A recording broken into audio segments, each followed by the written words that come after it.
I traveled to Japan this year and stayed there for 2.5 weeks. For context, I have never traveled outside of the United States, so this was my first time out of the country. Well, technically, I'm from Puerto Rico, but Puerto Rico is US territory, and they're both in America, plus there's not much of a culture or a language barrier. You get my point. I've dreamt of this trip for years, and when I finally got an opportunity to plan it out, I spent most of this year meticulously preparing for it. What you're about to see is a day-by-day experience of what is most likely the greatest trip of my life. Hope you enjoy.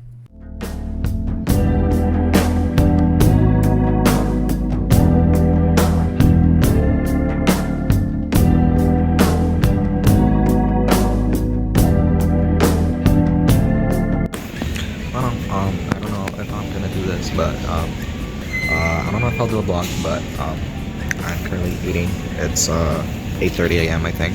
I'm about to fly soon.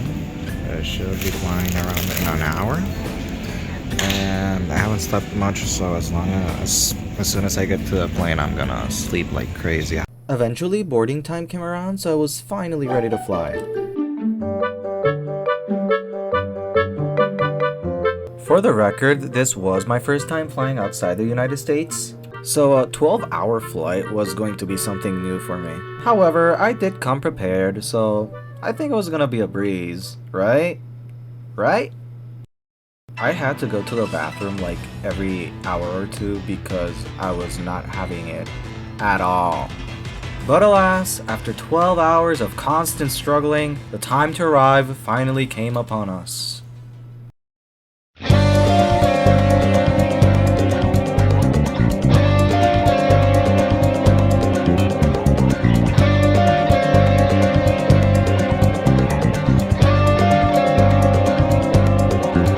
Oh, I was so excited to finally land in Japan, and no one was gonna stop me. The trip from the airport to the hotel was kind of long, but I was just processing everything. It was just so surreal, the fact that I was finally here. Oh, and another thing was that I wasn't gonna be traveling alone. This is Chris, and he'll be traveling with me for these following days. After leaving my things at the hotel, we decided to spend our first night in Akihabara. But before that, we went to the fabled Japanese 7-Eleven. And let me tell you, they had some really good food at really cheap prices.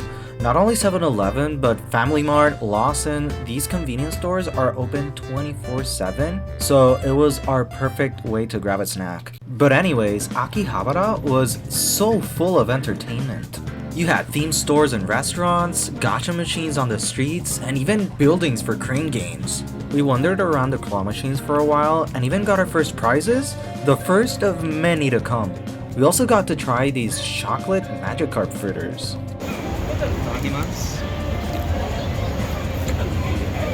Really hot. Yeah. This was just a glimpse of what I would expect on this trip. Starting early next day morning, where we would spend my first full day around many different places, beginning with this particular place. This is LeBlanc from Persona 5. It was just a closed location in a street in Tokyo, but there were still tourists around. It was cool comparing the games with the actual street. Plus, you know, I was Joker in Persona. Sorry about that. After that little detour, we made way to our first big spot, Shibuya.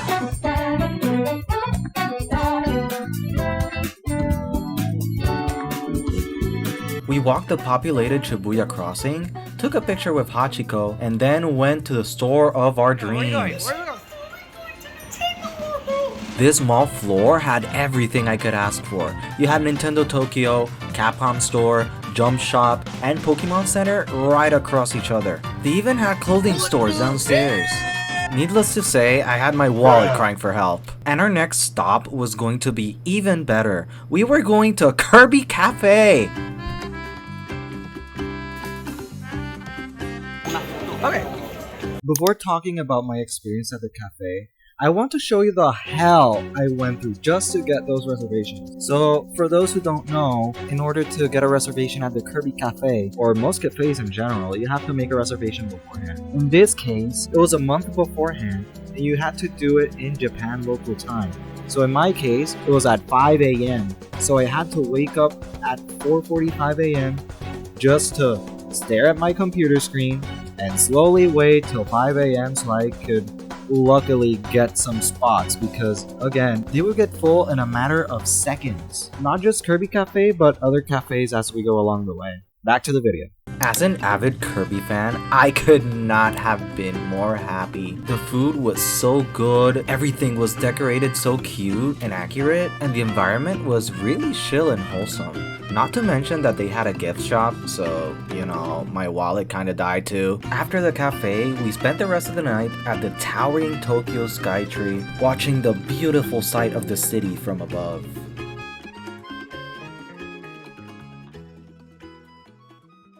The next morning was very rainy and cloudy, so we decided to spend it at a one-piece gym. Yeah, that's a thing. This was one of the many places where they didn't allow to take videos, but we did take some pictures, and overall it was a very fun workout. Right after, we visited a few nearby stores, such as Tower Records. This store was full of media things, such as CDs, DVDs, and J-Artist sections. All the walking and exercising got us hungry, so we stopped by Japan's most popular ramen spot, Ichiran Ramen. This ramen you see right here was so good! Like, it looked so simple, but it was just perfect. Like, definitely one of my favorite ramens. The weather was still cloudy, so we decided to spend the rest of our day near the hotel in places such as this Pokemon Center, nearby sweet shops, this place, and around claw machines where I got this really clutch play.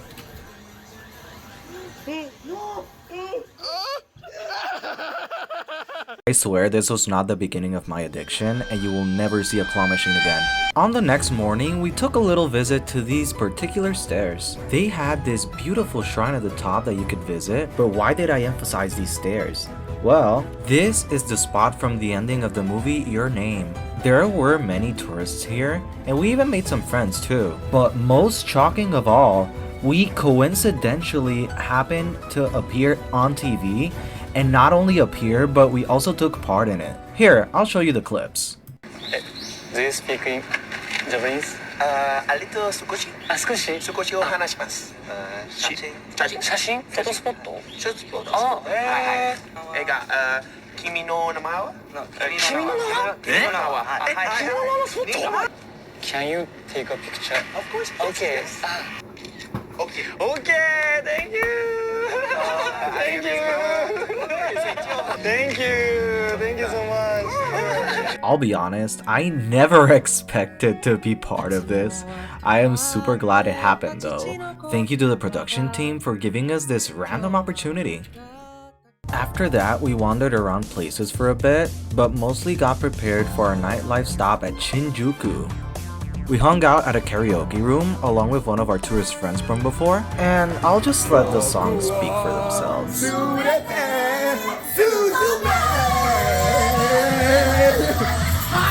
When you walk away, you don't hear me say, please don't hurt me.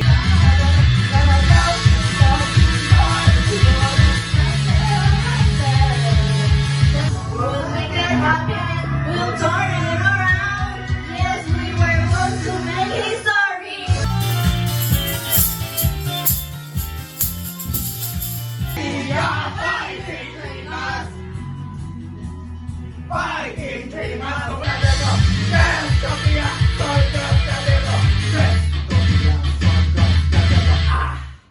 On the next day, we visited one of Tokyo's biggest shrine spots, the Sensoji Shrine.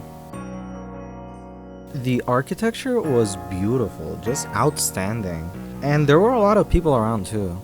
I got the chance to buy a kimono here and tried the oh so good delicious street food they had here. We then took a train to spend the rest of our day at Yokohama. There were some arcades around, so we played there for a bit, but the main attraction was obviously the Cosmo Clock Ferris wheel, where we saw the beautiful view of Yokohama all the way from above. Soon after, we saw a giant Gundam from afar, and went to a ramen museum before calling it a night. The following day was going to be mostly chill, since we were spending the day at Japan's biggest Smash Brothers tournament, Kagaribi. This event was actually super fun, and my tournament performance was better than I expected. Plus, we made a few friends playing here. And then I got sick. So what happened was that in the morning, I started feeling kind of sick. It wasn't as potent, so I didn't say anything and went to the tournament anyways. After I finished competing and laid down to eat something, it suddenly hit me like a truck. I got super feverish and congested and was very low on energy. My guess is that my body was tired after the previous days of touristing because we were walking a lot despite my legs hurting, so it triggered a fever since I clearly wasn't resting when I needed to. I had to leave the venue early to do some things, I did a funny reference, and knocked myself into bed as soon as I returned. Unfortunately, the next day was no different either. Chris left to the venue since the event was for 2 days, while I stayed at the hotel resting and packing. We had a flight that day, so I left the hotel around afternoon and slowly but surely made my way to the airport. I met up with Chris at the airport and we took a flight to Kumamoto. We arrived at night, grabbed something to eat, and then called it a night with no hopes of me getting better. Nah, just kidding. I actually was feeling better the day after.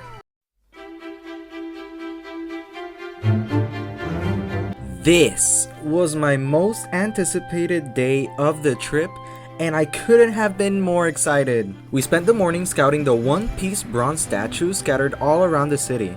They made these statues as a part of the One Piece Kumamoto Revival project. It's a really nice story, you should definitely check it out. We only had enough time, so we saw Luffy, Chopper, Sanji, and Zoro. Pretty ironic that we got lost trying to find Zoro. Another fun detail was that today was a Japan holiday, sports day, so there were many people playing sports around. But then we prepared to go to the main event. One of my main motives to go on this trip, the Lisa concert. You might know her from this opening and this opening. She was doing a Japan-wide tour and I managed to get tickets. I want to pause here because you should know about the pain that I went through to get these tickets.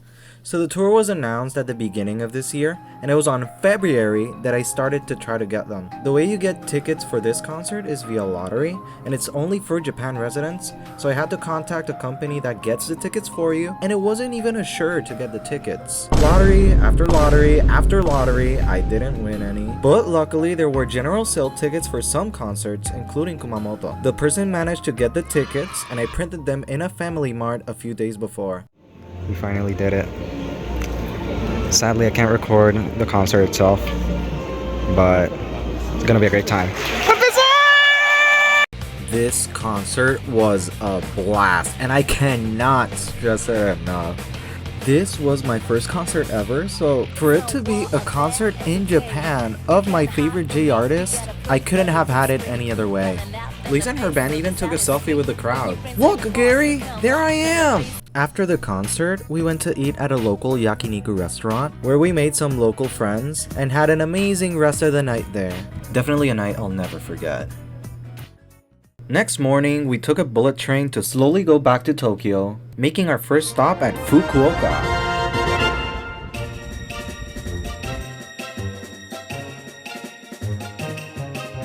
Here we went to the other Kirby Cafe in Japan. It was way smaller but still had the same charm. We even asked for a little surprise in our reservation.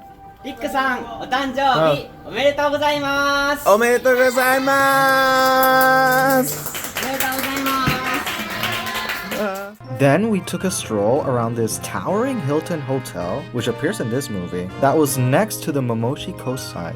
And I did this funny thing that my Hispanic fellas will understand. We had a same-day stop at Hiroshima that night, but honestly, the only thing we did there was sleep and then go to another place the next day. I guess we took a night stroll and saw these weird things. After that, our next stop was Osaka. We immediately stopped by Osaka's Pokemon Center, but specifically, we went to their Pokemon Cafe. Similar to Kirby Cafe, the place was full of charm, and it had good food as well. But the main attraction was definitely the yellow mouse himself, Pikachu. They just had him dancing to a song, and I was just a little kid enjoying it. We then spent the night walking around Osaka's nightlife.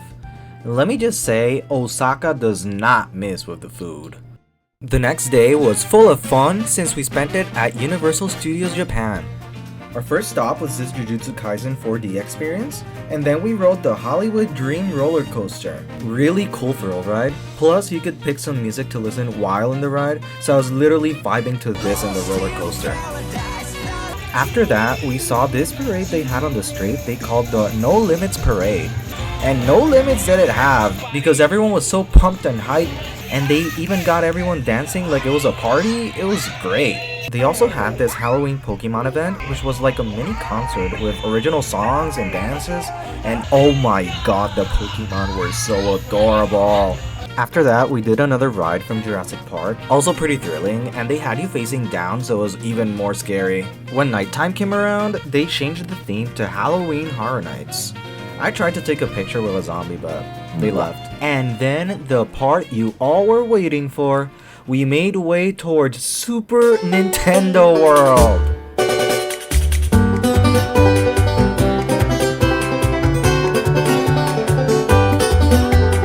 My inner child was crying on the inside because of how surreal this was. We entered a bit late, but we did some interactive games and rode the Mario Kart ride, which was very fun with the VR experience. The next day, we stopped at a mall to visit some stores like the One Piece store, as well as another Pokemon Center, and then continued to our next stop, Nara.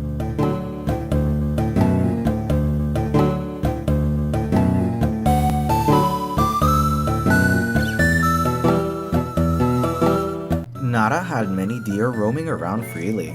You can even feed them some cookies, which we got. Funnily enough, they bow down when they shoo, so it looks like they're thanking me for feeding them. After that very wholesome experience, this happened on the way. But we're just stuck in the middle of entre Nara and Kyoto, so we're just waiting for the next train. It took us a while to get to our next stop, Kyoto, but we did eventually arrive and call it a night.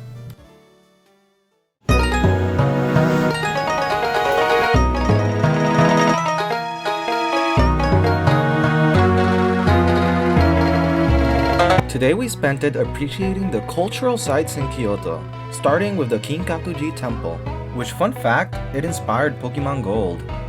It was such a beautiful place, and they had other temples around to visit. It was interesting to learn about their culture too. Our next stop was the Fushimi Inari, also known as the Thousand Gates, and they were not kidding with that name. This tourist spot had a hiking trail leading up to a mountain, and the path was full of these gates. I think it took us like an hour to walk non-stop uphill to the top. We did eventually make it to the top and rested while enjoying the view, but not too long though, since it was getting pretty dark and we had to run downhill. We then stopped at Kyoto's Pokemon Center and finished the night at an oh so delicious okonomiyaki restaurant. The cooking was really authentic and really good.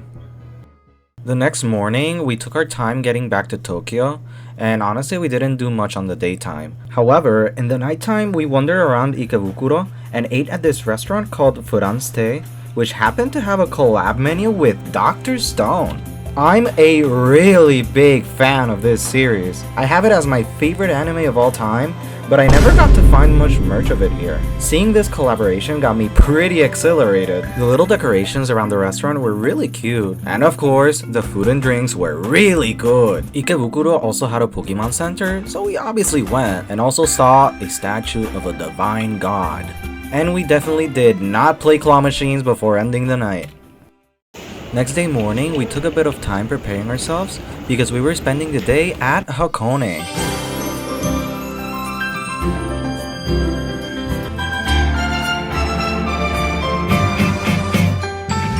We mostly spent the day here at Lake Ashi.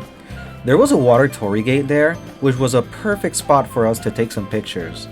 We also rode one of these swan boats to better appreciate the lakeside. Before leaving Hakone, we took a little detour to visit a nearby onsen.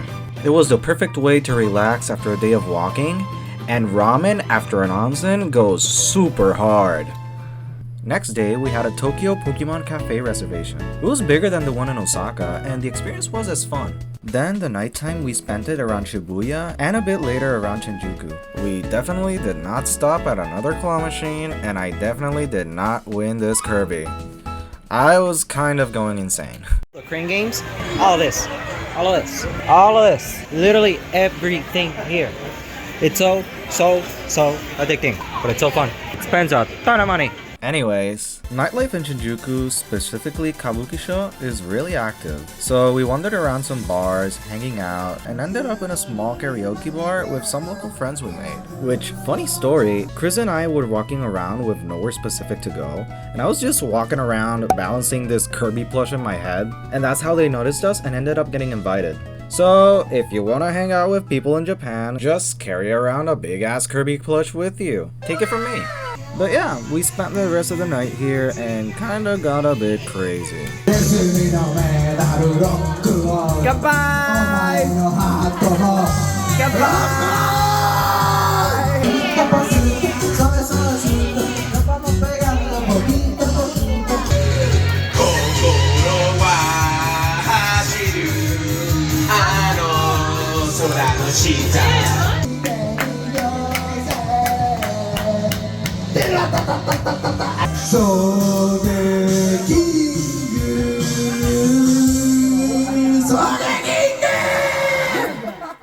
Next day was my last full day in Japan, so I mostly spent it packing up my things in the morning, and then we walked around in the afternoon, like shopping some final things, eating, and later in the night, we went again to Shinjuku to a club and partied the night away.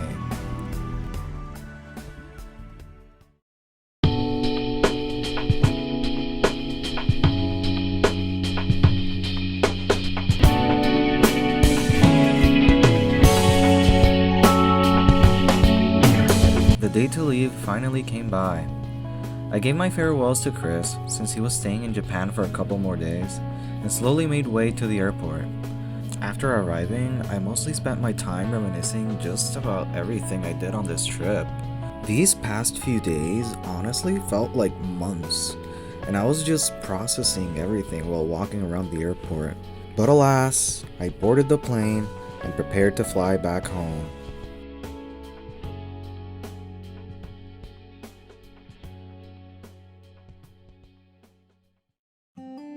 For context, I made this trip on October 2023.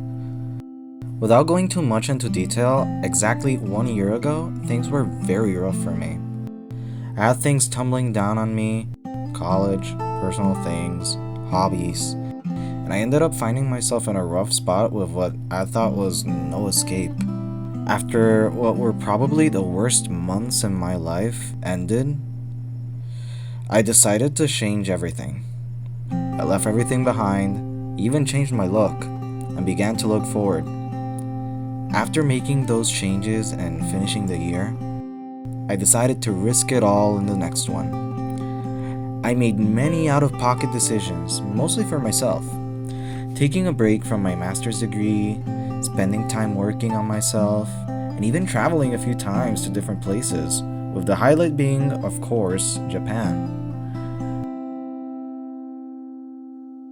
Looking back, I do not regret any of these decisions. And the trip to Japan might have been short, but it really felt like forever being there and making what was once a dream a reality. This might not be as important to others, but I am extremely glad I took the risk of this trip. I took the courage thanks to my friends and family back home who always supported me even in my lowest. I also got to better connect with recent friendships, and I even made new friends during the trip. I learned many things from this trip, and from this year as a whole, and I want to share some of it with everyone, even if you might not need to hear this at the moment. If you're ever feeling down, like everything is going against you, do not give up. Sure, you can have moments of grief, frustration, sadness. That's totally normal. Just remember to get back up because there's a tomorrow ahead of you. Who knows, and tomorrow is your great day. So put yourself out there, make some changes if you find it necessary, and live on. Because new adventures await for you, and I for sure would not want to miss out on any of them. Bon voyage 人影の勇気広げて未来への尻尾ちょっと見えたよ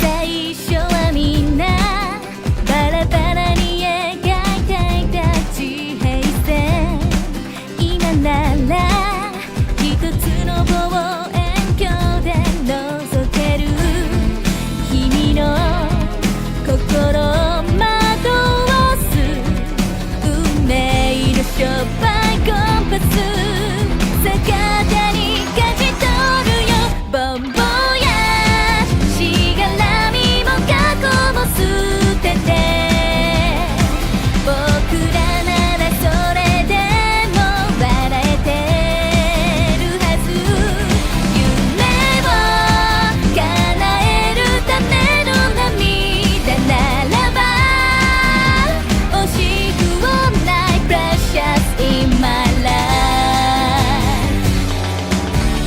未来への尻尾ちょっと見えた